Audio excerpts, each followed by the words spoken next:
En 2086, nous allons atteindre un pic de 10,4 milliards d'habitants sur Terre, selon le scénario central des dernières projections de l'ONU. Cependant, ça reste un exercice prospectif et certains chercheurs pensent que ce nombre ne sera jamais atteint et que le nombre d'habitants sur Terre va décroître parfois à partir de 2050 selon certains scénarios. L'équipe macroéconomie de la GFI s'est donc posé la question des conséquences sur l'économie, les marchés financiers et pour les investisseurs.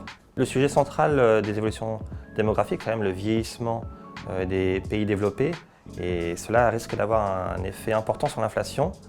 Et il y a deux écoles pour savoir ce qui va se passer demain. La première pense que les personnes âgées vont continuer à consommer de manière importante et cela va avoir un effet inflationniste.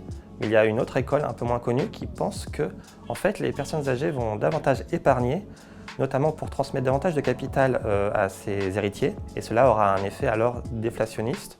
Et il y a notamment une étude qui pense qu'il y a un point pivot au niveau de 80 ans où les personnes âgées finalement consomment moins qu'avant et épargnent plus. Alors le vieillissement démographique a aussi un effet sur l'allocation d'actifs des épargnants.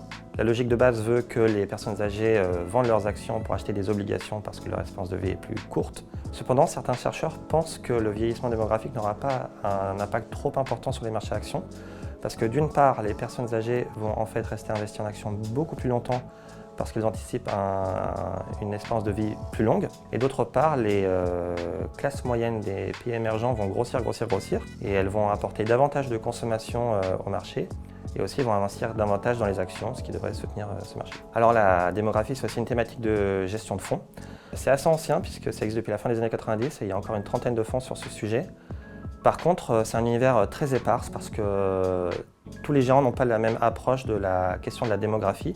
Certains font uniquement du vieillissement, d'autres font vieillissement et croissance de la classe moyenne émergente. Et tous n'ont pas la même interprétation de l'évolution économique liée à ce sujet. Donc on peut le voir rien que dans les performances, ça va de moins 9,7% à plus 14,5% depuis le début de l'année. Et donc il faut vraiment lire ce qu'il y a dans les portefeuilles pour comprendre quelle est la stratégie du gérant.